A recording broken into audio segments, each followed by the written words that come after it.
Écoute bien cette chanson. Il mangeait des sauterelles et du miel sauvage.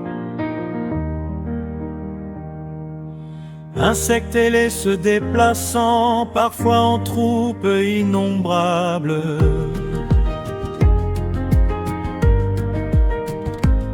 Lorsqu'ils s'abattent sur une région, ils y dévorent toute la végétation. Herbe, culture et feuilles des arbres. Les prophètes de l'Ancien Testament ont vu dans les sauterelles un châtiment envoyé par Dieu. C'était un aliment très apprécié des Israélites.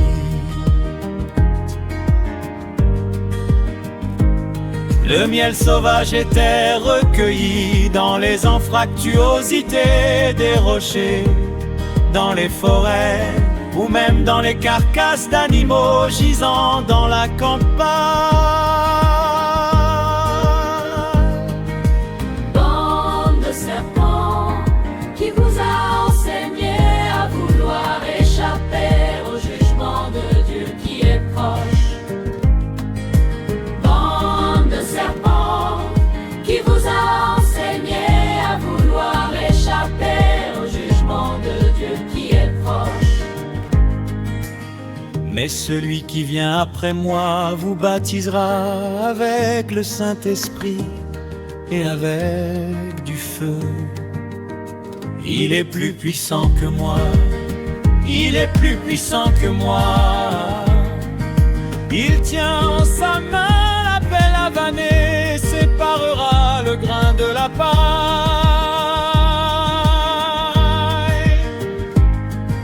Il amassera son grain dans le grenier, mais il brûlera la paille dans un feu qui ne s'éteint jamais. Amen, amen, amen, amen, amen, amen, amen, amen. Amen, amen, amen, amen, amen, amen, amen, amen.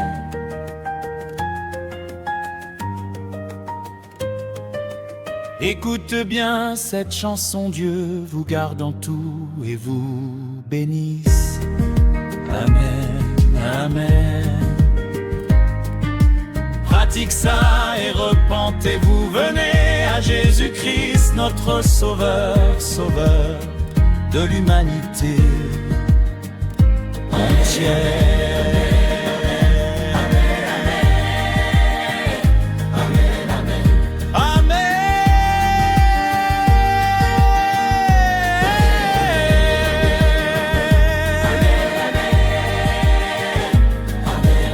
Amen, amen, amen, amen.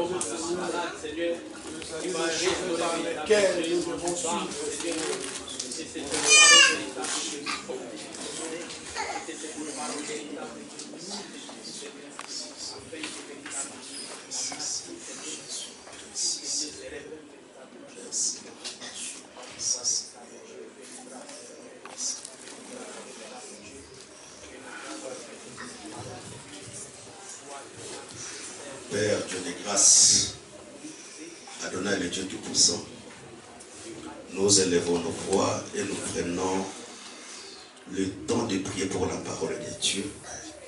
En étant des hommes, je veux que la chair puisse disparaître, Jésus. Parce que lorsque tu t'élèves, la chair disparaît. Et lorsque tu parles, tu communiques la vie, Jésus. Les jours de ta chair dans la vie de Jérusalem, tu pouvais dire jamais un homme n'a parlé comme cet homme, Jésus. Amen. Tu parles différent des hommes parce que lorsque tu parles, tu donnes la solution. Lorsque tu parles, tu guéris ceux qui sont malades. Tu donnes l'espérance à ceux qui n'ont pas l'espérance. Tu guéris les cœurs brisés. et tu as compris des grandes promesses de la parole de Dieu. Glorifie ton nom, chasse la puissance des ténèbres, celui qui vole la parole dans le cœur, l'incompréhension de la parole, que cela puisse s'éloigner dans le nom de Jésus, que le Seigneur se glorifie par sa parole au moyen du baptême du Saint-Esprit, au moyen de la délivrance, dans le nom puissant et glorieux de notre Seigneur Jésus-Christ. Nous te disons Amen. Amen. Amen. Je veux que tu acclames très fort pour la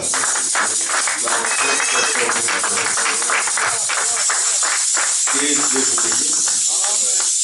Je vous demande d'avoir déjà l'habitude de commencer à chanter sans les instruments. Il faut que nous ayons cette habitude, même quel que soit le chantre ne sont pas là, mais nous pouvons avoir la capacité de chanter sans qu'il y ait des chantres, parce que chanter ce n'est pas un don. Dans les dons de l'esprit, les dons de chanter, il n'y en a pas. Mais chanter, c'est un talent, on peut apprendre à chanter. Que Dieu bénisse. Si quelqu'un aime son Dieu, il peut apprendre à chanter. Voilà pourquoi on apprend même comment jouer les guitares, on apprend comment jouer la batterie. Vous pouvez inscrire quelqu'un pour apprendre la batterie, mais on ne peut pas inscrire quelqu'un pour prêcher la parole de Dieu. Que Dieu bénisse. Donc la parole, c'est un don. Quelqu'un ne peut pas prophétiser de lui-même, car il est écrit, c'est poussé par l'Esprit de Dieu que nous avons parlé de la part de Dieu. Dans les différences dons de l'Esprit, il n'y a pas les dons des chantres, il n'y en a pas. Donc, c'est-à-dire l'Église doit s'habituer à chanter. Chacun de nous, Dieu a mis une voix devant nous pour que nous puissions chanter. Il a mis des mains pour que nous puissions acclamer le Seigneur. Que Dieu vous bénisse. Amen. Je veux que tu prends ta Bible. Nous allons parler un peu tous ces deux dimanches sur la délivrance et que le dimanche, je crois même 1er au 29, c'est là où nous allons commencer notre premier culte. Nous allons reprendre nos cultes à Pantin. Donc, il y a cette habitude. Nous allons parler un peu sur la délivrance. Quel est le rôle de la délivrance, c'est quoi? C'est ce que nous allons parler. J'ai relu encore les écritures que le docteur Romain a lu la fois passée.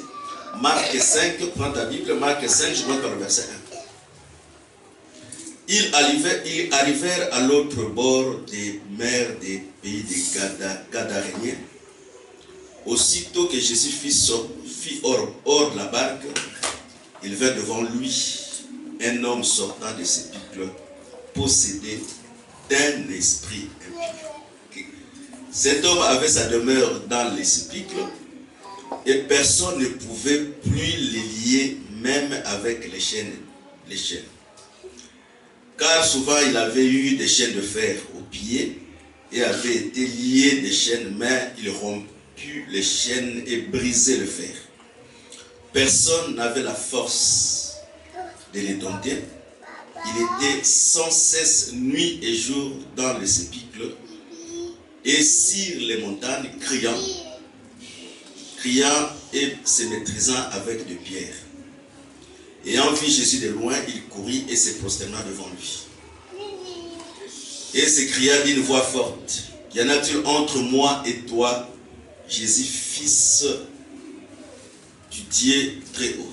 Je t'en conjure au nom de Dieu, ne me tourmente pas. » Car Jésus lui disait, « Sors de cet homme, esprit impur. » Et lui demanda, « Quel est ton nom? » Légion est mon nom. Ils répondirent, car nous sommes plusieurs. Il pria en l'instant de ne pas l'envoyer hors du pays. Il avait là vers la montagne un grand troupeau de pourceaux qui paissaient. Et les démons prièrent disant, envoie-nous dans ce pourceau afin que nous entrions en eux. Il leur permit et les esprits impurs sortirent, entrèrent dans les pourceaux et les troupeaux se précipita des pentes escarpées dans la mer. Il y avait environ 2000 et ils se noyèrent dans la mer. Ce qui les faisait perdre s'enfuir et répandirent la nouvelle dans la ville et dans la campagne. Les gens allèrent voir ce qui était arrivé. Ils virent auprès de Jésus, ils virent les démoniaques, celui qui avait eu des légions assis vêtus dans son bon sens. Ceux qui avaient vu ce qui s'était passé les racontèrent, ceux qui étaient arrivèrent aux démoniaques et aux pourceaux. Alors les seigneurs récipients de Jésus de quitter leur territoire. Comme il montait dans les barques, celui qui avait été démoniaque lui demanda la permission de rester avec lui. Mais Jésus ne lui permit pas, mais il lui dit, va dans ta maison vers les tiens, raconte-leur tout ce que le Seigneur a fait, comme il a eu pitié de toi. Et s'en alla, s'est mis à publier dans les Décapoles tout ce que Jésus avait fait pour lui. Et tous firent dans l'étonnement. Romains 5. Romains 5.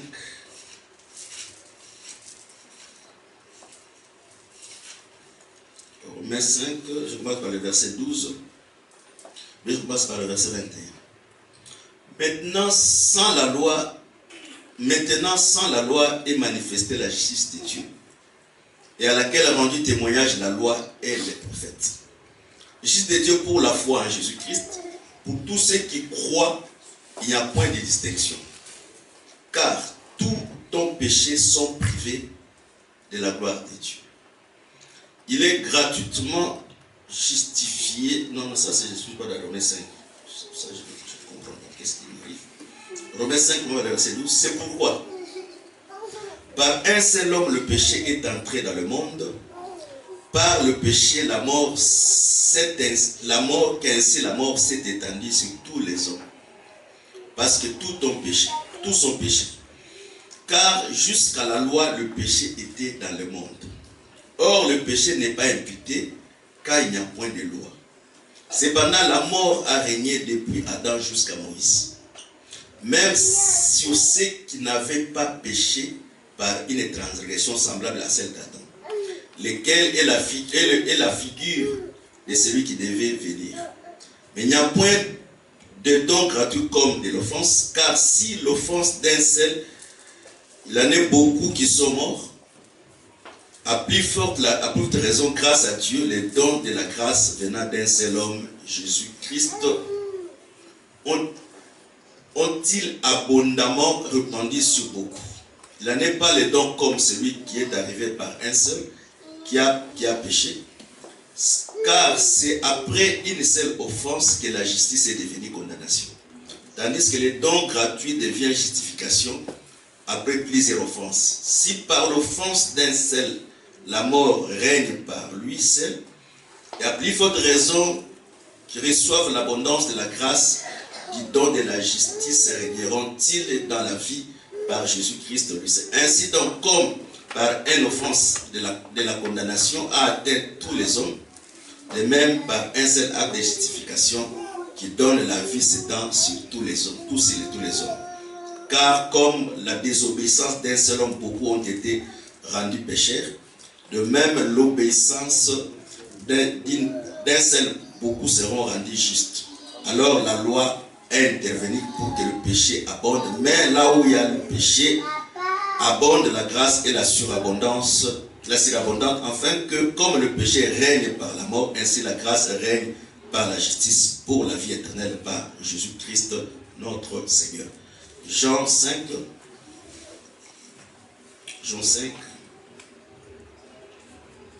Je prends le verset, Jean 5,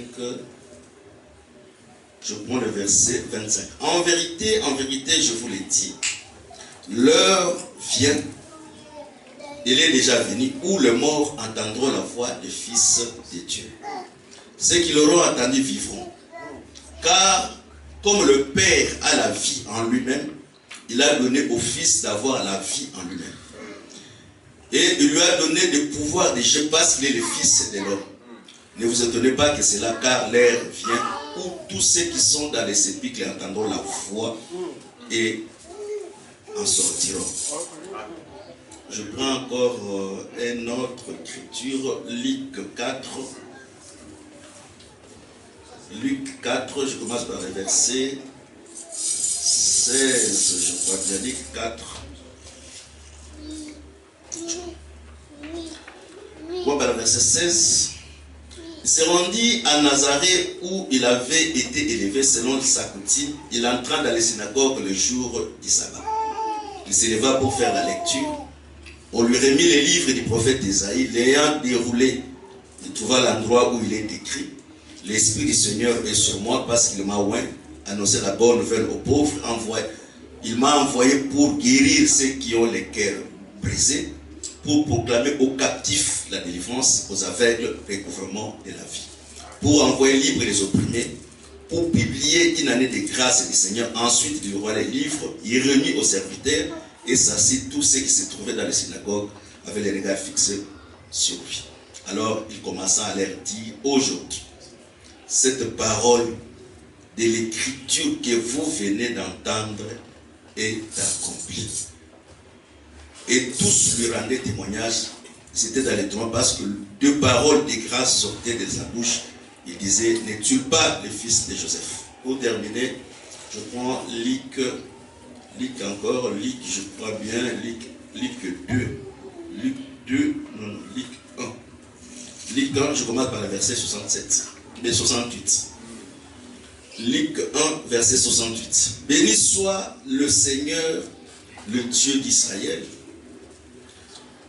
dès qu'il a visité et racheté son peuple, et nous a ressuscité un puissant sauveur dans la maison de David et son serviteur.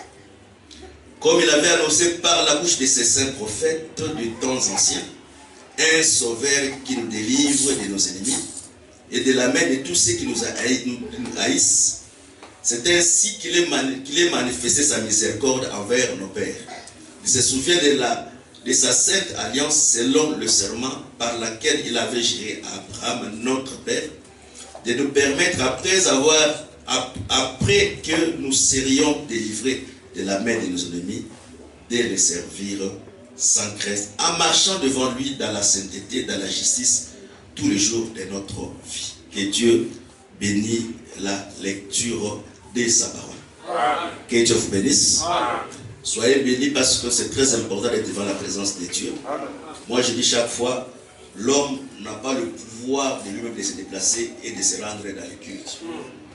Parce que c'est Dieu qui crée dans le cœur de tout et chacun, c'est que nous avons le vouloir et le faire. Si tu ne crées pas le vouloir et le faire dans ton cœur, tu ne viendras pas devant la présence de Dieu. Voilà pourquoi m'approcher de Dieu, c'est un bonheur pour moi. C'est une grâce lorsque le Seigneur te dispose pour écouter la parole de Dieu. Que Dieu bénisse. C'est une grâce. Il faut se réjouir. Il ne faut pas, lorsque tu viens dans les cultes, tu es triste ou bien tu as des problèmes. Non, oublie un peu tes problèmes parce que tu es devant la présence de celui qui peut résoudre tes problèmes. Vous savez, des fois il arrive que quelqu'un soit devant le président. Lui, lorsqu'il quitte sa maison, il sait que si j'arrive devant le président, j'aurai quelque chose. Mais après les rencontres avec le président, on ne lui a rien remis. Il rentre déçu. Mais le Dieu que nous sommes en train de prêcher, la Bible dit: personne n'a raconté le Seigneur, il est resté tel qu'il est. Être dans les cultes n'est pas souvent dit que tu as raconté le Seigneur. Lorsque tu viens avec ton cœur, avec la foi, avec une vie de sainteté, lorsque tu croises le Seigneur au travers de sa parole, sache bien que le Seigneur va te délivrer. Que Dieu vous bénisse. Nous allons prêcher un peu quel est le rôle, pourquoi Dieu nous délivre de la puissance des ténèbres. Pourquoi Dieu nous délivre des chaînes de la servitude. Pourquoi Dieu nous délivre de la condamnation, liée à certaines réalités dans le temps de la chaîne, que nous portons. Dieu nous a délivrés de toutes les réalités spirituelles qui entourent et tout autour de nos familles. Parce que Dieu, c'est un Dieu des objectifs. Que Dieu vous bénisse. La Bible dit ceci. Il y avait un homme qui était à Gérasime. Et Jésus était de l'autre côté. Je crois bien, de Galilée.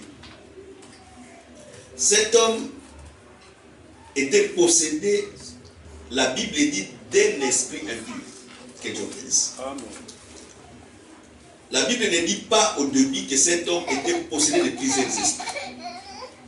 Mais la Bible dit que cet homme était possédé d'un esprit impur. L'esprit impur que cet homme avait, il était souvent lié par des chaînes. Bibliquement, lorsque nous lisons la Bible, parmi les métaux, le métaux le plus fort de tous les métaux, c'est le fer. Que Dieu bénisse. Voilà pourquoi Dieu compare aux 4 royaumes. Hein, le royaume Rome comme étant le royaume des fers. C'est-à-dire, ça sera un royaume fort et ça sera des temps très difficiles. Mais cet homme qui était lié pour qu'il soit dompté de sa faute. C'est-à-dire, les chaînes de fer n'étaient pas pour que cet homme soit totalement délivré de sa folie. Mais les chaînes de fer servaient à cet homme de la dompter de la maladie, de la folie qu'il avait. Car il était possédé d'un esprit impur. Que Dieu bénisse, qu'elle se bénisse encore. Mais il est arrivé qu'il rompait les chaînes. Et il prenait les pierres comme le prophète de Baal, il se faisait des circoncisions dans sa chair. Il était dans les différentes montagnes, il criait de montagne à montagne. La Bible, version libre, je crois, dit que les gens ne pouvaient pas passer là où il était. Mais Jésus était aussi de l'autre côté de Galilée. Alors la Bible dit, Jésus, pour traverser la rivière, devait vraiment emprunter un barque. Entrant dans le barque, et Jésus a traversé de l'autre côté. Arrivant de l'autre côté, la première personne qu'il croise, c'est cet homme qui était possédé d'un esprit impur. Et la Bible dit, les démons, l'homme possédé s'agenouilla devant Jésus, et les démons parla dans cet homme, qui en a-t-il entre moi et toi, le Fils de Dieu très haut? Je te conjure de ne pas nous chasser. Moi, je crois que Matthieu dit, je te conjure de ne pas nous chasser dans la Bible. Permettez-nous d'entrer dans le pourceau. Et Jésus posa la question, vous êtes combien? Et les démons répondit que nous sommes plusieurs. Et l'Écriture interprète, c'était toute une légion de démons. Et Jésus ordonna que les démons sortent et entrent dans les pourceaux. Et le pourceau se noya dans le lac. Que Dieu bénisse. Lorsque le pourceau se noya, la Bible dit ceci, les gens qui étaient là-bas rapportèrent à ceux qui n'étaient pas dans ces lieux. Et lorsque ces gens sont venus, ils ont trouvé que le fou qui était attaché par des chaînes, qui rompait les chaînes, qui criait dans les montagnes, était vraiment vêtu, assis, et il a retrouvé son bon sens. Que Dieu bénisse. Qu'elle se bénisse encore. Ça, c'est premièrement l'écriture, telle qu'il a été écrit. Et si on n'explique pas, c'est qu'on n'a pas communiqué la vie. Que Dieu bénisse. Parce qu'on n'adore pas lorsqu'on fait la lecture. Mais on adore lorsqu'on explique l'écriture. Parce que dans la lettre, la vie est cachée. Que Dieu bénisse. Parce que nous croyons. De Genèse jusqu'à Matthieu, Jean, Luc, c'était le temps de la loi. Que Dieu bénisse. Est-ce que ça comprend? C'était le temps de la loi. Mais il y a une petite exception quand la Bible dit la loi est venue avec Moïse, mais la grâce et la vérité est venue avec Jésus. C'est-à-dire Jésus, dans son temps dans la chair, il manifestait une portion de la grâce et une portion aussi de la loi. Donc il était à la fois la colonne de feu qui produisait la lumière, le feu la nuit, et il était la colonne de nuée qui donnait la lumière les jours. Que Dieu vous bénisse. Que le Seigneur bénisse encore. Amen. Que Dieu vous bénisse. Amen. Je vous dis chaque fois, c'est une opportunité d'écouter la parole de Dieu. Que Dieu vous bénisse. C'est une opportunité d'écouter non la parole des hommes, parce qu'il y a la parole des hommes, mais il y a aussi la parole de Dieu. Que Dieu vous bénisse. Et cet homme, je m'étonne, premièrement, si on ne cherche pas à entrer dans de sonder la profondeur des Écritures, on prendra cet homme comme étant un simple possédé. Que Dieu bénisse. Parce que cet homme, au début de la lecture ne dit pas que cet homme était possédé de plusieurs esprits impurs. Mais cet homme était possédé d'un esprit impur. Que Dieu bénisse. Et cet homme, lorsque nous lisons la Bible, nous allons comprendre que cet homme représente Adam. Parce que Adam n'a commis qu'un seul péché. Et cet péché a possédé Adam. Et dans la suite de la vie, Adam, tous les exercices du prophète, quels que soient les sacerdoces mosaïques, n'a pas permis cet homme qu'il soit délivré. Que Dieu bénisse. Qu'elle se bénisse encore. Amen. Et cet homme, comme il représente Adam, Adam représente l'humanité. Voilà pourquoi la Bible dit, même les gens qui n'ont pas commis le péché semblable à celle d'Adam, comme il était dans le corps d'Adam, tout le monde est devenu pécheur. Que Dieu bénisse. Qu'elle se bénisse encore. Amen. C'est par là, dans la doctrine véritable, nous disons ceci. Tout celui qui naît d'Adam, automatiquement par naissance, il est né avec le péché d'Adam. Je donne quelques explications. La Bible dit ceci. Lorsque dans une maison, dans une tente, mais dans une maison, un homme meurt dans cette maison, tous les gens qui se trouvent dans cette maison deviennent impurs. Mais celui qui est hors de cette maison est pur. Mais lorsque celui qui est hors de cette maison entre encore dans cette maison, automatiquement, il devient aussi souillé, il devient aussi impur. Que Dieu bénisse. Les corps, c'est quoi? La maison, c'est quoi? La tente que nous portons ici, c'est la tente d'Adam. Tel que tu es là, tel que je suis là, je porte la tente d'Adam. Ça, c'est une tente qui appartient à Adam. Voilà pourquoi nous sommes fils d'Adam. Que Dieu bénisse. Qu'elle se bénisse encore. Amen. Voilà pourquoi tout celui qui est né d'Adam, il est né avec les péchés d'Adam. Donc, bref, le jour que tu es entré dans le ventre de ta mère, c'est le jour que tu es devenu aussi pécheur. Même si tu meurs dans le ventre, si ta maman n'a pas connu le Seigneur, donc, c'est-à-dire Jésus n'était pas dans le ventre de Marie. Mais dans d'autres aussi pensées des Écritures, Jésus était dans le ventre de Marie parce qu'il devait emprunter le corps d'Adam pour racheter tous ceux qui étaient prédestinés au salut. Que Dieu bénisse. Que le Seigneur bénisse encore. Donc, dans d'autres termes, la salutation de l'ange, c'était tout uniquement ce qu'il avait fait. Que Dieu bénisse. Voilà pourquoi la salutation dans l'évangile n'est pas bonjour. La salutation dans l'évangile n'est pas shalom. Mais la salutation dans l'évangile, c'est l'enseignement. Parce que l'enseignement produit la vie. Que Dieu bénisse. Qu'elle se bénisse encore. Donc, dans d'autres termes, tout le temps que Jésus marchait à Jérusalem, il n'était pas entré dans les tentes d'Adam.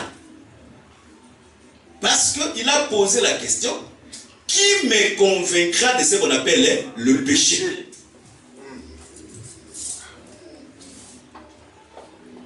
Jésus-Christ n'avait pas besoin d'atteindre la perfection. Car lui-même était la perfection de Dieu sur la chair, dans le monde.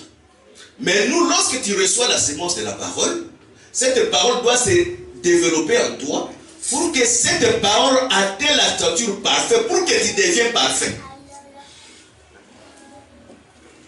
Que le Seigneur bénisse encore. Que Dieu vous bénisse.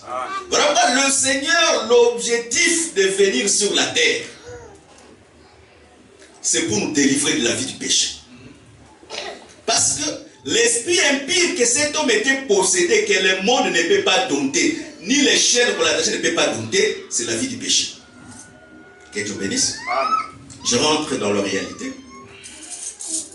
Quand quelqu'un vit dans la vie du péché, quand le péché entre dans la vie de quelqu'un, tous les bons conseils que vous pouvez lui donner, ça pouvait la doter pour quelques minutes.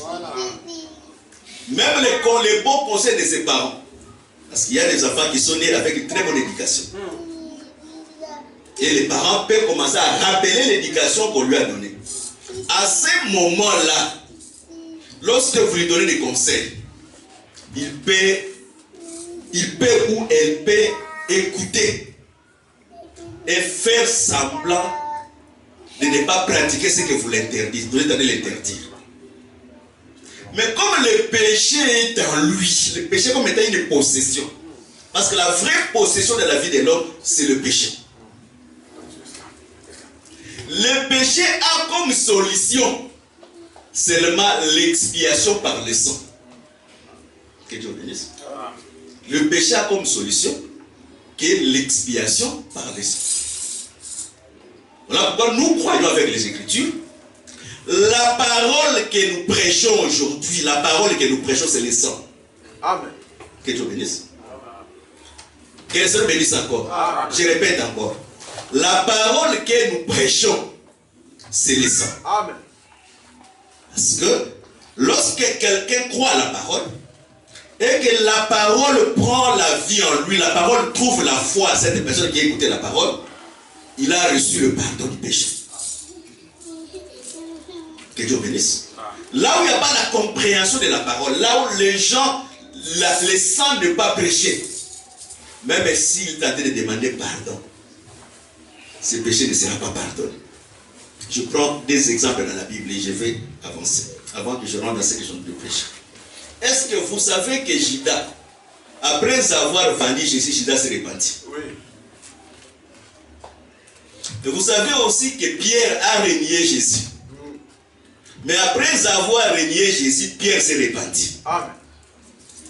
Mais Judas, quelle que soit sa repentance, Judas n'a pas reçu l'expiation de ses péchés. Pourquoi Judas n'a pas reçu l'expiation du péché?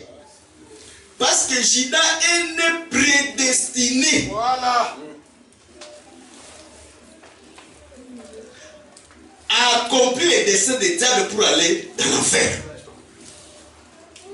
Mais Pierre était prédestiné, quel que soit ce qu'il a fait, mais que sa repentance puisse recevoir l'expiation du péché.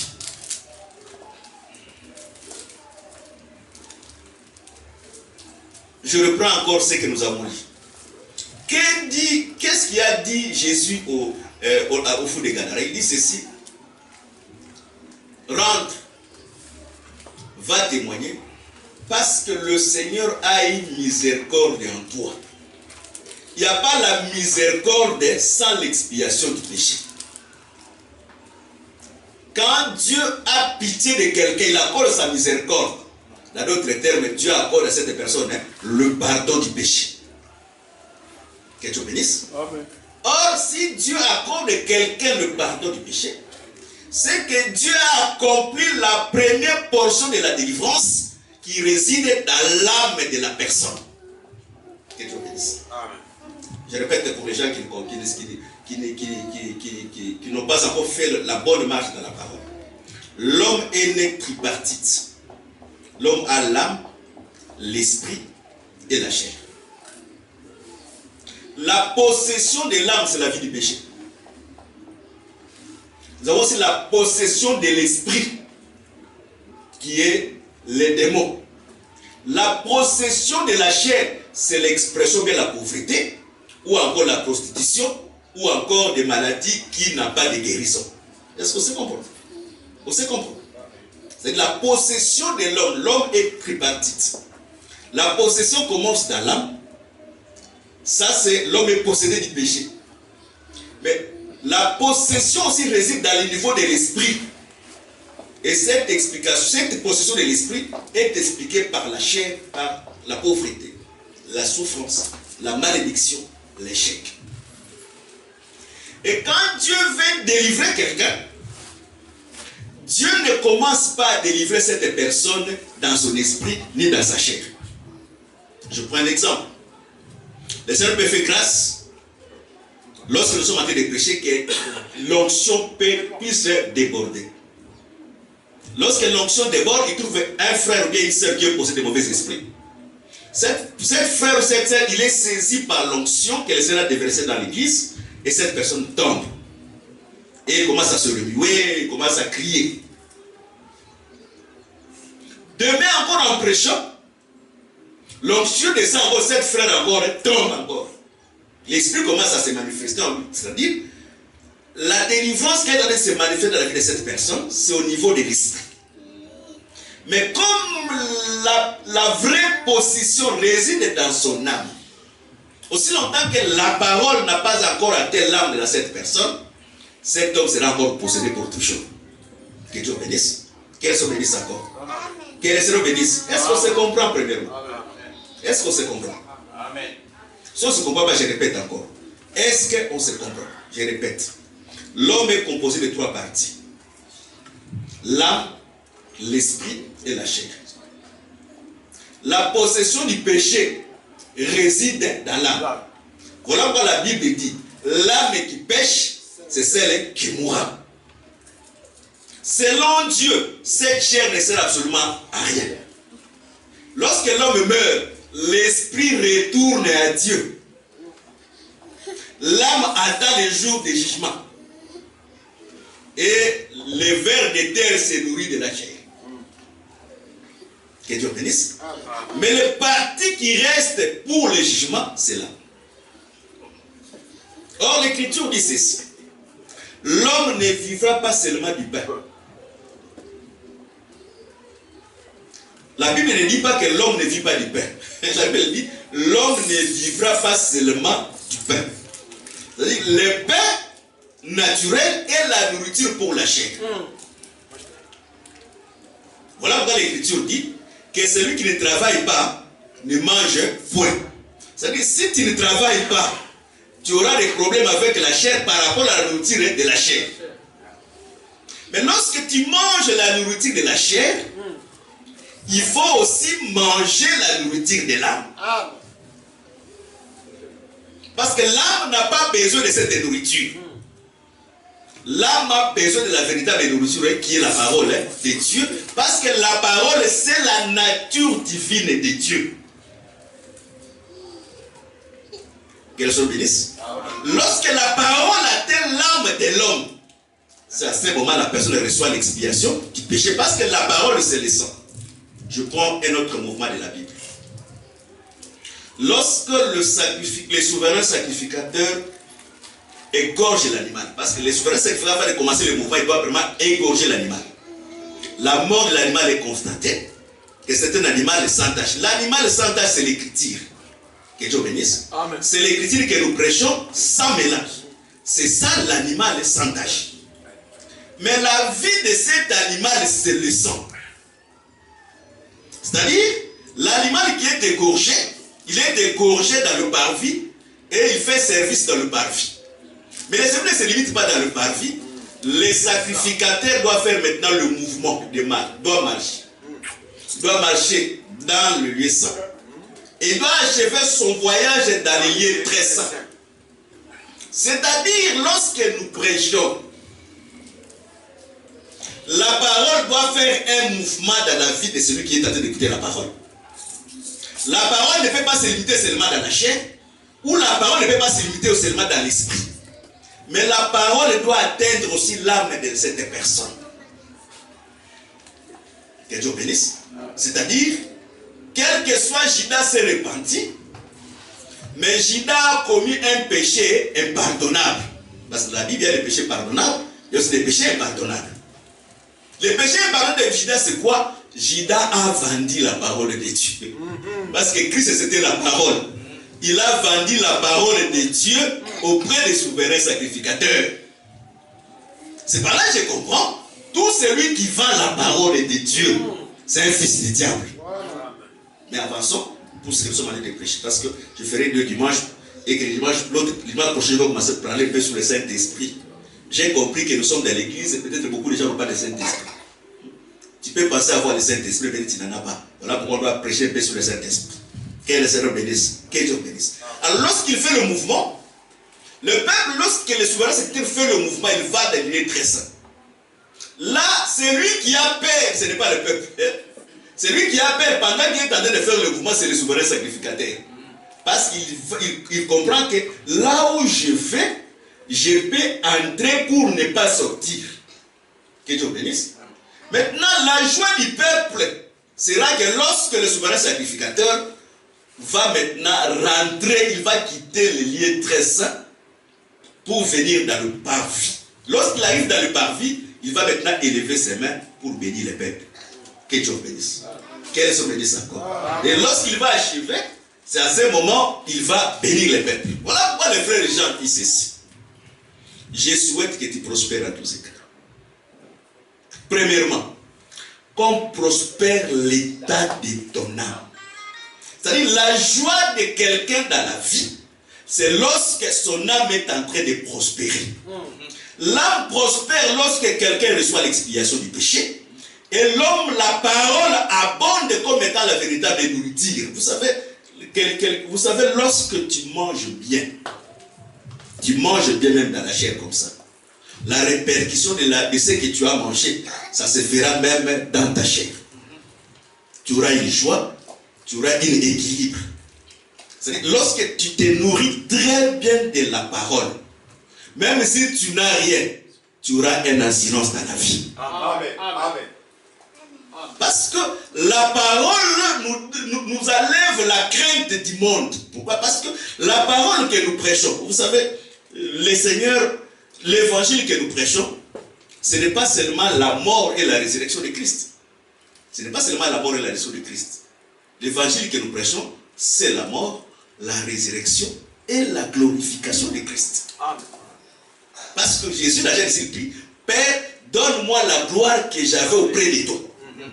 Le Seigneur pouvait recevoir cette gloire seulement après la mort et la résurrection et la montée au ciel. Voilà pourquoi la Bible dit il a été resté par la puissance de la sainteté. Donc Christ ne pouvait pas devenir héritier de Dieu, premier-né de Dieu, s'il n'a pas vécu la mort. Donc l'exercice de Dieu sur toute la création, était que celui qui va mourir et celui qui va rester, celui qui deviendra le premier-né. Abraham est mort, il n'a pas pu. Jacob est mort, il n'a pas pu. Isaac est mort, il n'a pas pu. Samson est mort, il n'a pas pu. Salomon est venu avec sa sagesse, il n'a pas pu ressusciter. Donc c'est-à-dire, les gens qui étaient dans les sujets, je prends l'exemple. Noé, c'était injuste. Il est mort avec l'espérance.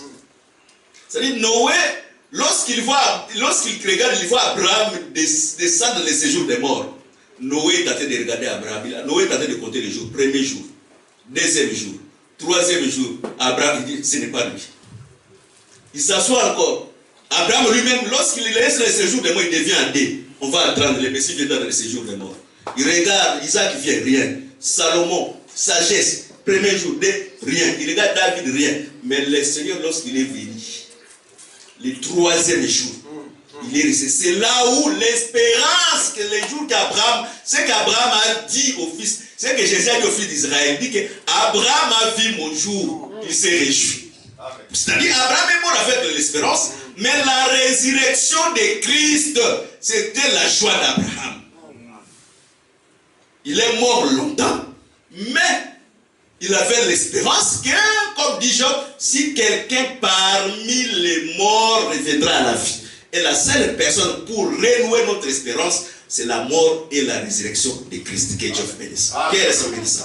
Donc, dans d'autres termes, si la parole n'a pas encore atteint l'âme de l'homme, il est difficile que cet homme soit totalement délivré. De la même manière que lorsque tu ne manges pas le pain dans la chair, tu commences à sentir le besoin de manger. De la même manière, un enfant de Dieu où la parole a atteint déjà son âme, s'il n'est pas là où il y a la parole, il doit commencer à sentir le besoin de manger la parole de Dieu. Qu'elle se bénisse. Quand tu vois quelqu'un, il n'a pas le souci de manger la parole de Dieu, sache-le que la parole n'a pas encore atteint son grand niveau. Le niveau le plus profond de la vie de l'homme, c'est l'âme de l'homme. Que Dieu bénisse. Qu'elle se bénisse encore. Maintenant, le Seigneur, en étant de l'autre côté de Galilée, et le fou, en étant de l'autre côté de Gérasini, cet homme était fou. Et il était possédé que d'un seul esprit. C'est par là que je comprends que le péché, ce n'est qu'un seul esprit. Mais le péché a plusieurs attributs. Que Dieu bénisse. Qu'elle se bénisse encore. Amen. Le péché n'est qu'un seul esprit. Mais le péché a plusieurs attributs. Jacques dit ceci. Si quelqu'un transgresse une seule loi, il devient coupable de tous les lois. Je prends un exemple. Si quelqu'un vole, mais il n'a pas commis de publicité, mais il n'a pas tué. Mais le fait de voler, automatiquement, comme derrière le péché a plusieurs attributs, le voleur devient automatiquement aussi le meurtrier. Je vais donner quelques exemples naturels. Si quelqu'un vient voler dans ta maison, et que tu le résistes à la maison, s'il veut que tu veux l'attraper, s'il a la capacité de te tuer, il va te tuer. Pourquoi? Parce que le péché qui lui a appelé à pécher, cet péché va ramener encore d'autres attributs en lui, qui est aussi le maître. Que Dieu bénisse. Qu'elle se bénisse encore. Voilà, la plupart des péchés, la plupart des gens qui pêchent, ils développent aussi d'autres péchés qui se trouvent en eux. Qu'elle se bénisse. Voilà pourquoi le Seigneur était dans l'autre côté. L'autre côté, dans la Bible, représente le ciel. Dieu était au ciel, mais il voyait ce qui se passait sur la terre. Cet homme qui était possédé, qui était lié, les chaînes de fer que cet homme pouvait se détacher, c'est la loi de Moïse. L'homme a péché, Dieu a donné la loi. Au lieu que la loi puisse dompter la personne, mais la loi provoquait encore la folie plus que ce qui était avant. Que Dieu bénisse. La loi comme étant les chaînes de fer. Parce que la loi aussi, c'est un roi puissant. Moïse était un roi puissant. Or, pour délivrer l'homme de la vie du péché, l'homme n'avait pas besoin de la puissance. Est-ce que c'est compris? L'homme avait besoin de la faiblesse pour délivrer l'âme de l'homme qui était attaché à la vie du péché. C'est le Seigneur, je prends un exemple dans la Bible, et je m'explique. Dans le chemin d'Emmaüs, les deux personnes qui allaient, c'était le chemin d'Emmaüs. Ils étaient là, il dit, Jésus était un homme puissant en acte et en parole. Mais le problème qu'on croyait qu'il allait nous délivrer de la main des Romains. Mais ça fait 3 jours qu'il est comme ça. Bien qu'il est venu, il était un homme puissant en acte et en parole. Mais nous, en étant esclaves des Romains, il est parti, il nous a laissés esclaves des Romains.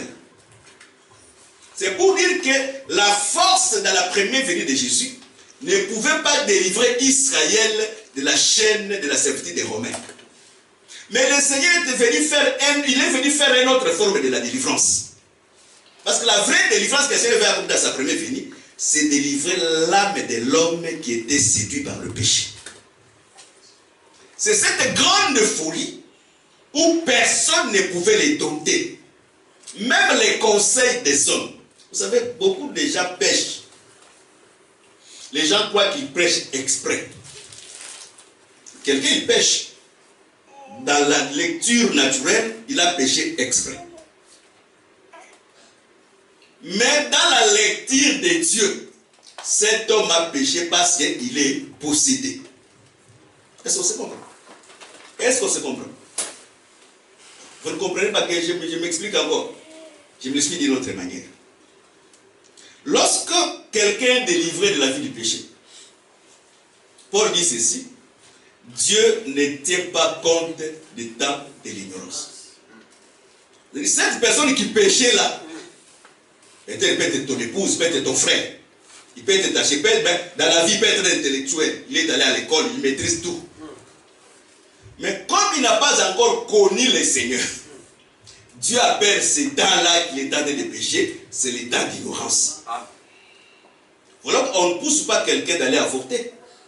On ne pousse pas quelqu'un d'aller voler. Mais nous voulons dire que si quelqu'un n'a pas connu le Seigneur, même s'il a avorté, même s'il a volé, mais lorsqu'il se convertisse, le temps-là qu'il avait avorté, qu'il avait péché, Dieu ne tient pas compte de cela parce que c'était le temps d'ignorance.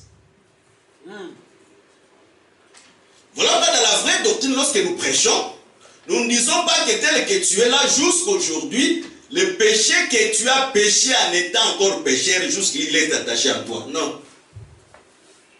C'est là où la mauvaise doctrine intervient. Les grossesses que tu avais enlevées, les grossesses là que tu avais enlevées lorsque tu étais jeune, c'est ça qui t'a poursuivi jusqu'aujourd'hui. Mais dans le vrai sens de l'évangile, lorsque quelqu'un croit à l'évangile et que le Seigneur expier le péché, c'est-à-dire quoi? Enlever tous les péchés. Parce que expier, dans le vrai sens de cette dispensation, c'est enlever les péchés, ôter les péchés. Car les sacrifices de la loi ne ôtaient pas les péchés, mais les sacrifices de la loi couvraient les péchés. Et ce péché est encore renouvelé lorsqu'on offrait encore un autre sacrifice. Que Dieu vous bénisse. Voilà pourquoi je voudrais dire quelqu'un avant d'avancer. Si tu avais péché avant que tu puisses connaître le Seigneur, tes choses sont devenues nouvelles. Dans le vrai sens, si quelqu'un veut te rappeler tes péchés, dis que ce n'était pas moi. Amen. Amen. Ça dit, oh, mais c'est toi, mais oui, je te répète que ce n'est pas moi. Pourquoi? Parce que le Seigneur, il a fait de moi une nouvelle créature. Et tout mon ancien vie, ma vie passée, les péchés que j'avais commis, tous ces péchés sont dans le passé. Que le Seigneur bénisse encore. Amen. Que Dieu vous bénisse. Amen. Donc notre terme, c'est de l'autre côté. Mais le Seigneur, pour arriver de l'autre côté de Nazareth, le Seigneur devait emprunter une barque, non? Une barque. Je devais emporter une barque pour entrer et pour venir de l'autre côté. Nous croyons, parce qu'il ne faut pas oublier, la délivrance telle que nous le connaissons, selon la Bible que nous détenons, la délivrance n'est pas la capacité d'un ministre comme étant une vase. La délivrance appartient à l'Éternel, notre Dieu. Amen. Mais le devoir d'un homme de Dieu pour la délivrance, il doit être seulement équipé. Parce que la Bible dit, le cheval est équipé le jour de la bataille, mais la délivrance appartient à l'Éternel, notre Dieu. Et notre écriture dit ceci, il dit ceci, l'homme ne peut pas s'équiper de quand quelqu'un entre dans le service militaire, lui-même il ne peut pas s'équiper, c'est l'armée qui va s'occuper pour l'équiper. Un vrai homme de Dieu, il doit beaucoup prier pour qu'en étant un soldat, Dieu doit l'équiper de divers dons de l'esprit. Amen. La vie de Dieu, c'est un équipement. Les dons de l'esprit, ce sont aussi des équipements. Parce que lorsque dans l'église, les gens ne sont pas équipés par les dons du Saint-Esprit, c'est à ce moment les démons en profitent pour semer des troubles. Que Dieu bénisse. Que Dieu bénisse encore. Amen. Je donne quelques exemples de délivrance et je rentre dans ce que nous sommes en train de prêcher. Un jour, nous on fait la délivrance, nous prions, nous sommes en train de délivrer des frères. Les enfants de Papa Samy, le frère Robert, il les connaît. Les enfants de Papa Samy. Tu connais les enfants de Papa Samy, non? On a les délivres, on les délivre, c'était 3 ou 4 sorciers. On a prié, on a délivré, on était dans un jeûne multiplié. On a prié, bon ça va, je crois que la sorcière est partie. Nous sommes dormis. Les matins, on les a réveillés, on les a posé la question, que vous êtes sortis? Il dit, avant que nous puissions sortir, on a jeté une fumigène sur vous, vous avez somnolé si nous sommes sortis. Donc, nous avons prié, nous avons gêné, mais les sorciers sont sortis et ils nous ont encore envoûtés pour encore dormir. Maintenant, écoute maintenant, là, il dit ceci. Mon frère ici, en allant dans la sorcellerie, il a changé la figure, il a pris la figure de notre personne, pour que moi, je ne puisse pas les localiser. Et parmi les groupes de sorciers, l'autre l'a dit, regarde ton frère, il a pris notre corps. C'est pour dire ceci, Notre volonté en nous, pendant qu'on était en train de prier, c'est afin que ces enfants qui sont liés de la sorcellerie soient délivrés. Ça, c'est notre volonté, une très bonne volonté, une très bonne pensée. Mais la délivrance dans sa nature, la délivrance ne dépend pas de l'homme.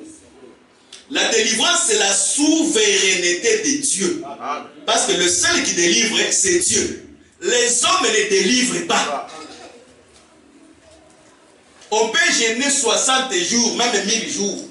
Si Dieu ne vient pas délivrer, personne ne sera délivré. Il y a des choses que l'homme ne fait pas.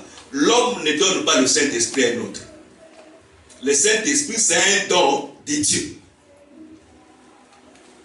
Je prends l'exemple de la Bible. Simon le magicien. La pensée de Pierre, la pensée de Philippe, lorsqu'il a baptisé, lorsqu'ils ont prié, lorsqu'ils ont baptisé, la pensée de tout ministre, lorsqu'on baptise quelqu'un, lorsqu'on lui pose les mains, c'est pour que la personne puisse recevoir le Saint-Esprit. Pierre, porteur du Saint-Esprit, Pierre, Jacques, qui sont venus là-bas à Samarie, arrivés là-bas, ils ont imposé les autres mains, ils ont reçu le Saint-Esprit, mais Simon le magicien n'a pas reçu le Saint-Esprit. Et Simon le magicien dit que, est-ce qu'il est possible que je puisse acheter le Saint-Esprit? C'est pour dire que la volonté de Dieu dans certaines choses est limitée. Mais la souveraineté de Dieu, c'est celui qui est plus grand. Voilà pourquoi lorsque les disciples délivrent quelqu'un, lorsqu'ils voient que les personnes veulent qu'encore le vénérer, ils disent non, non, non, nous sommes des hommes. Il faut rendre grâce à celui qui a fait le travail. Amen. Que Dieu bénisse. Qu'elle se bénisse encore. Vous savez pourquoi nous prêchons ces choses? Pourquoi je répète des choses qui, bien que je ne suis pas encore entré dans la cour de mon enseignement, je prêche ces choses pour dire que il faut que lorsque vous écoutez l'évangile, vous puissiez grandir. Même si tu vois quelqu'un opérer n'importe quel miracle, qui ça peut être grand, glorifiez Dieu parce que vous avez vu la grâce manifestée dans cette personne.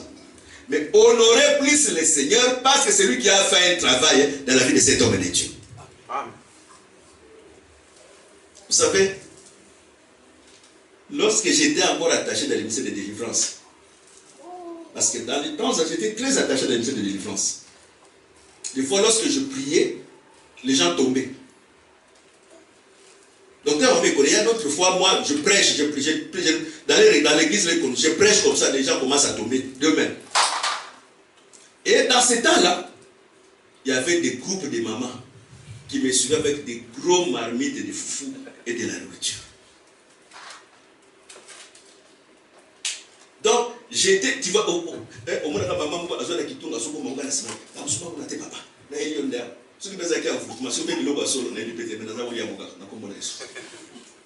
c'est pour dire que ne vous faites pas des fanatiques de quelqu'un parce que Dieu a utilisé le vase pour la guérison, pour la délivrance. Honorez la grâce qui est avec vous, mais ayez plus l'honneur à celui qui a fait le travail extraordinaire dans l'invisible de ces dieux. Que Dieu bénisse. Et le Seigneur, pour traverser de l'autre côté, le Seigneur devait prendre un corps que nous appelons un barbe. Le ministre, c'est un corps où le Seigneur, s'il veut faire le travail, il va emprunter ses corps. Mais celui qui est en train de faire le travail, ce n'est pas le ministre. Quand le cheval est équipé les jours de la bataille, parce que la délivrance, c'est toute une guerre. Mais la délivrance, pour la délivrance, c'est là le seul Dieu qui a la souveraineté. Que Dieu bénisse. Maintenant, le Seigneur a traversé de l'autre côté. Et je vous ai dit au début de ma prédication, je vous ai dit ceci. Le péché d'Adam a entraîné la mort sur toutes les créatures. C'est-à-dire, tout celui qui est né d'Adam, en étant dans l'état d'Adam, il était déjà mort. Que Dieu bénisse. Je prends l'écriture. Un jour, les disciples demandent à Jésus, nous voulons aller enterrer notre frère qui est mort. Jésus répète, laissez les morts enterrer les morts. Et Jean dit ceci, l'heure est venue, où elle est déjà venue, où les morts entendront la voix et résisteront, même ceux qui sont dans les sépulcres. Donc, nous avons des morts qui sont morts par le péché d'Adam, mais nous avons aussi d'autres morts qui sont morts, mais qui sont entrés déjà dans les sépulcres. Que Dieu bénisse. Je prends un exemple. Celui qui n'a pas encore reçu Christ dans sa vie, c'est un mort. Mais lorsqu'il meurt encore, les morts là, il meurt, on l'enterre, on l'enterre dans les sépulcres. En étant dans les sépulcres, cet homme n'attend pas la promesse, parce que tel que je suis en train de prêcher, je prêche par rapport avec une promesse. Les morts attendront la foi, ceux qui auront attendu ressusciteront. Mais il y a aussi des morts qui sont dans les sépulcres. Ils entendent la voix, mais la voix que les morts sont dans les sépulcres qui sont en train d'attendre, il est différent de la voix que moi je suis en train de prêcher aujourd'hui. Amen. Que Dieu bénisse. Amen.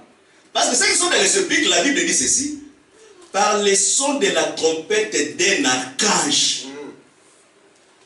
Les gens qui sont dans les sépulcres, ils entendent les sons de la trompette d'un archange. Archange, c'est-à-dire un ange puissant.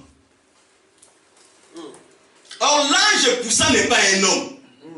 L'ange puissant, c'est lui-même, Dieu. Amen.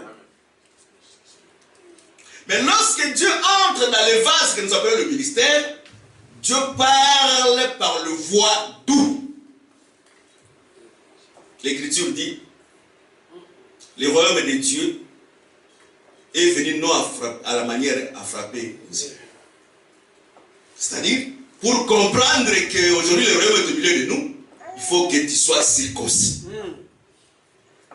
Il faut que tu sois ouin. Parce que lorsqu'on ouin quelqu'un, ouin un sacrificateur, on prend les taches du sang dans le doigt, on met sur son oreille. C'est pour dire que le ministère apporte la circoncision de l'oreille pour que lorsque nous parlons des choses de Dieu, que tu aies une compréhension pour revenir à la vie. Que Dieu bénisse.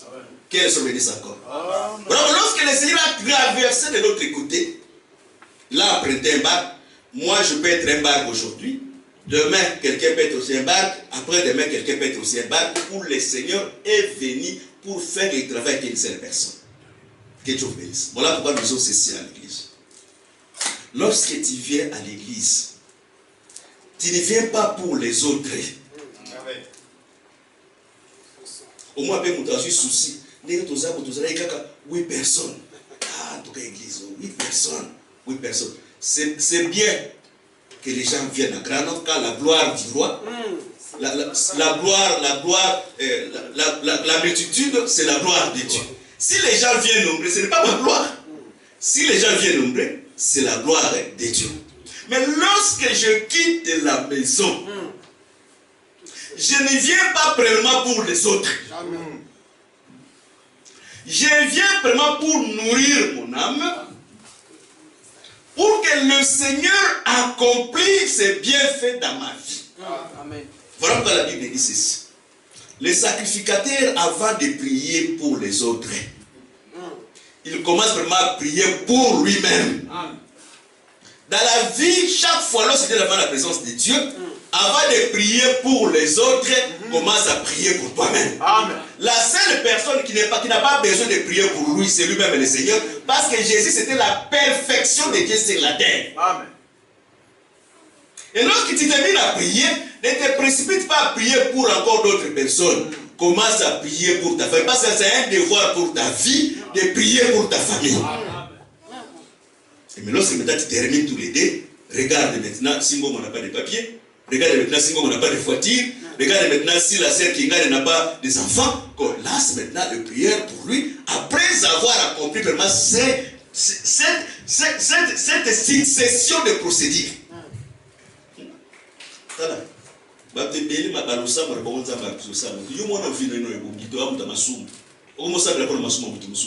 tu ne fais rien parce que d'ailleurs tu n'exauces pas les péchés.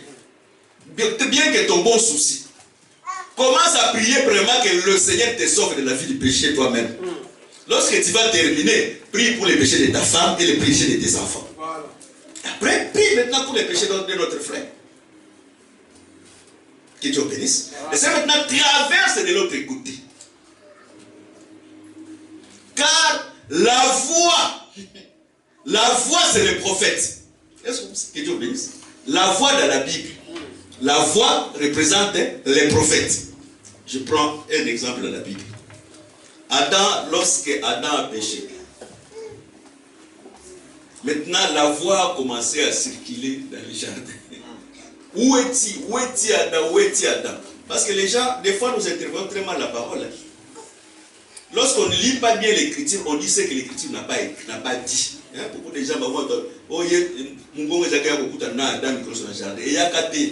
qui la voix était venue dans le jardin après le péché. Et la voix a commencé à chercher Adam dans le jardin. Maintenant, on demande à Jean-Baptiste, qui es-tu? Jean va dire, je suis la voix.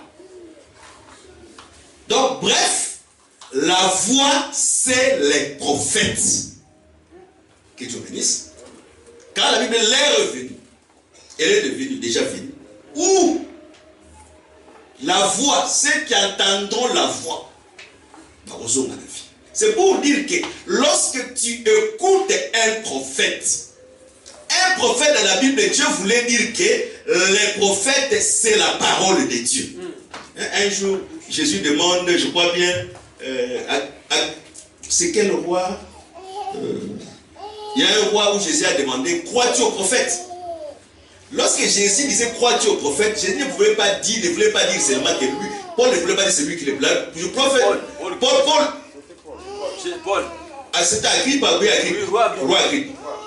Oui, dans Actes 26. Donc, Paul ne disait pas à Agrippe, est-ce que tu crois à Jérémie? Est-ce que tu crois à Moïse? Non. Paul voulait dire au roi Agrippa, crois-tu aux Écritures? L'ensemble des Écritures représente les prophètes. Lorsque nous prêchons, tu dois croire à l'Écriture, parce que l'Écriture, c'est les prophètes. C'est la voix de Dieu. Car Dieu a envoyé sa voix de chercher. Tel que nous sommes en train de prêcher ici, c'est la voix de Dieu qui est en train de te chercher. Toi qui es destiné au salut. Que le Seigneur bénisse. Que Dieu bénisse. Lorsque le Seigneur a traversé de l'autre côté, le possédé est venu. Au début de l'écriture, on dit qu'il était possédé d'un esprit. Maintenant, les démons disent, oh maître, qu'est-ce qu'il y en a entre toi et moi? Ne nous trouble pas parce que ce n'est pas notre temps. C'est-à-dire, les démons ont la notion du temps. Que Dieu bénisse. Les démons ont la notion du temps. Qu'est-ce que signifie le temps? Le temps, cela veut dire Dieu, en étant un calculateur, il a calculé le temps dans l'espace pour dire que vous les démons, vous qui ont quitté le ciel, vous avez un temps sur la terre. Et lorsque le temps sera accompli, je vous prendrai vous tous et je vais vous jeter dans l'état de feu. Aussi longtemps que votre temps n'est pas encore accompli, agissez. Les démons, en comprenant le temps, lorsqu'ils ont vu le Seigneur, ils ont maintenant rappelé le Seigneur. Ne nous trouble pas parce que ce n'est pas encore notre temps. Voilà pourquoi nous disons ceci aux gens qui écoutent la parole. Même si au Bengani démon à Kozonga Lisusu, même si au Tumbié à Kozikate, même si au Banié Makila, parce que les démons montent. Naziki, lorsque Moutaziki abima, Moutaziki kalimwa. Vous savez, il y a certaines choses, je ne sais pas si les gens sont mato et kanama bangoso et kanama bangote. De moi, Naziki nabima. Rentrons dans la réalité. Ce que c'est au ziki, au limite. Ce que c'est au ziki, c'est papier. C'est quelle poussière. Mais Moutabi naziki nabima. C'est que abimi mais aziki te. Voilà pourquoi nous comprenons que tout ce que les démons, ce sont les amis du diable qui sont des pères de mensonges. Donc, il y a encore le banaka, moi, tu peux pas troubler l'église. Abimika, passer à Bendengaza, Kwazakandoki, tout le Gaganaï. Naza sir, Boboya, église, mais il t'aime à battre Béléao, et comment on a Keba Keba.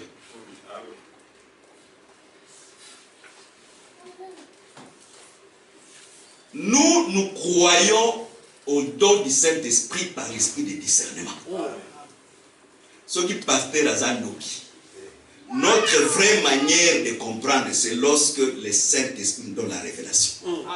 Et le Saint-Esprit doit se soumettre aux Écritures. Que Dieu bénisse. Parce que Nzambe yemoko azalaka liboso malobana ite. Nzambe azalaka toujours sima ya malobana po akokisa yango. Que Dieu bénisse. Que dit la parole? On n'acquise pas l'ancien à la déposition de 2 ou de 3 témoins. C'est-à-dire ceux qui passaient dans un loki, nous avons dit que frère Jean-Paul. Ce qui est frère Jean-Paul, il faut respecter la parole naïe. À mon épisode sur le frère Robert. Quoi, ceux qui s'assoient wanate, Alexis Serma ici. Donc ça, Alexis va tout ça tout pour que témoignages et écriture les en accompli. Donc on va noter quand on va dans la boue, quand le bio moutou poisson du cas, on va dans le non. Donc c'est la deuxième témoignage. L'écriture est trop claire. Je prends une autre écriture. Pharaon a une autre à Liboso. Allez, à Moukete ndoto à Mibali. Mbamo ba ipsi Pharaon. Le col à ndoto et se répéter mbala Mibali. C'est que vous n'êtes pas ensemble. C'est dans la vraie doctrine de la parole. On va te bénir bakanga ba ondoki, qui ndoki va les gens qui ndoki à l'okuta. Nga na pesa exemple mikolonyo so na kati na répéta mo sana marché babo. Moi les gars on est des amis, les frères José connaissent. On est des amis depuis longtemps. Biso na kata ferme to fani kana ba frère José. Moi les kaloti na puta moni ngana za mo. Aye wewe sanga docteur na comprendre te na loti leo na moni mutakala. So nga mo so na tele ko mutakala na ndoto za ni. Na sasa ina maloba koloba. Na sasa ina maloba na fani so na so resoli. So na bisi mo le kana za dokite akondi mate. So na sasa ina bako. Nzambe gazo luku. Na butu nango parce que dans la vie il faut éviter de se justifier. Nzamba justifier ka mutsuko di kamwa na sande mwana. Amen. Na butu mole ka so aluti yemo yemo so sa mutakala za kibina. Na tala ka elinga so na tongo docteur nazo comprendre te ndoto mona bilobi na moni sunga mona za mutakala ngana te yo zandoki. Ono na zandoki te na bite yo zandoki. Ona zandoki te docteur so kinga na yesa ki olero na kina zandoki te. Longa gondi mate. Mais le roi Nzamba la question moko so za mutakala. Vous savez donc on Nzamba c'est comme ça que Dieu justifie les personnes. Atoko tuna tata moko ya kala, atata lo bazona boyebi na sambe de setoko luka tata moko ya kala banza mala.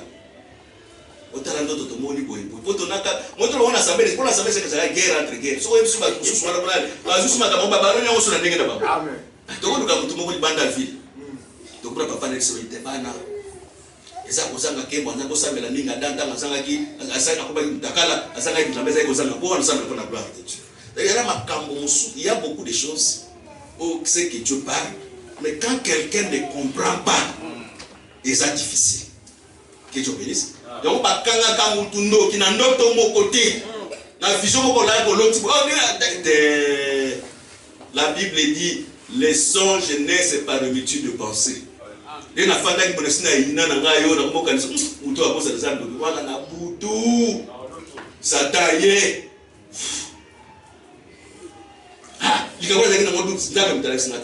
Lorsqu'il y a comme ça, prie, Nzamba rendre témoignage avec Kamone pas Moutami Bale.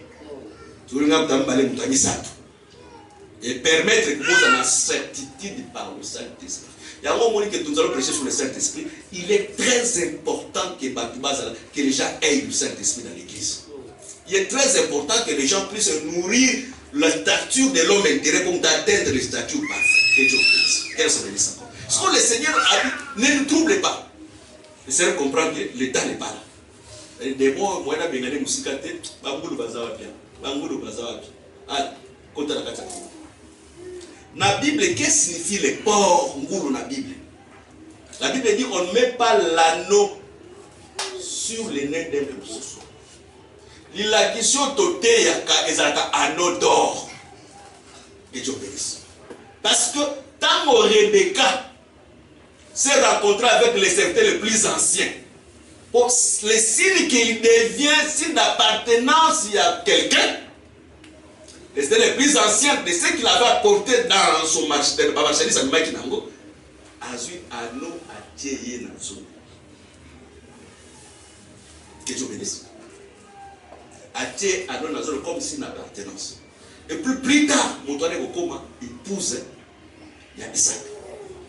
C'est pour dire que l'évangile que nous sommes en train de prêcher, c'est un anneau d'or. Celui qui n'est pas un enfant de Dieu, même si on le prêche, ngulu azonga kakaka na potopoto. Voilà ce qui est. Mwana ngulu, basa na kandenge moko.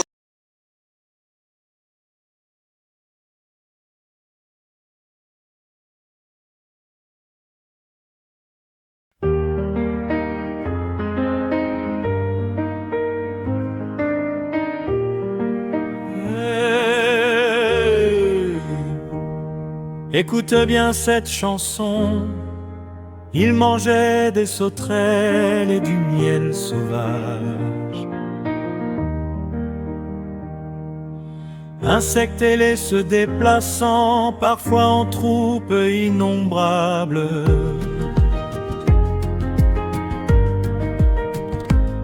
Lorsqu'ils s'abattent sur une région, ils y dévorent toute la végétation. Herbe, culture et feuilles des arbres. Les prophètes de l'Ancien Testament ont vu dans les sauterelles un châtiment envoyé par Dieu. C'était un aliment très apprécié des Israélites.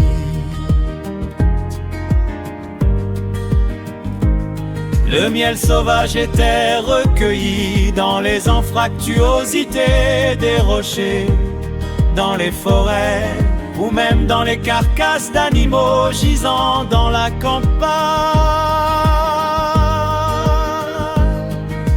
Bande de serpents, qui vous a enseigné à vouloir échapper au jugement de Dieu qui est proche. Bande de serpents, qui vous a enseigné à vouloir échapper au jugement de Dieu qui est proche. Mais celui qui vient après moi vous baptisera avec le Saint-Esprit et avec du feu. Il est plus puissant que moi, il est plus puissant que moi. Il tient en sa main la pelle avanée, séparera le grain de la paille.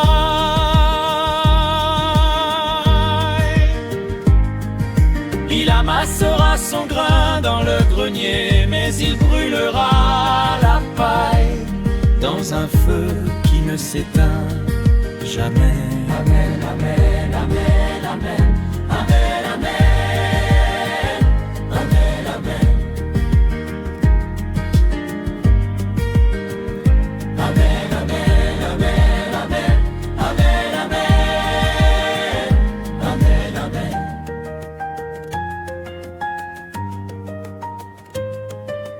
Écoute bien cette chanson, Dieu vous garde en tout et vous bénisse. Amen, amen. Pratique ça et repentez-vous, venez à Jésus-Christ, notre Sauveur, Sauveur de l'humanité entière.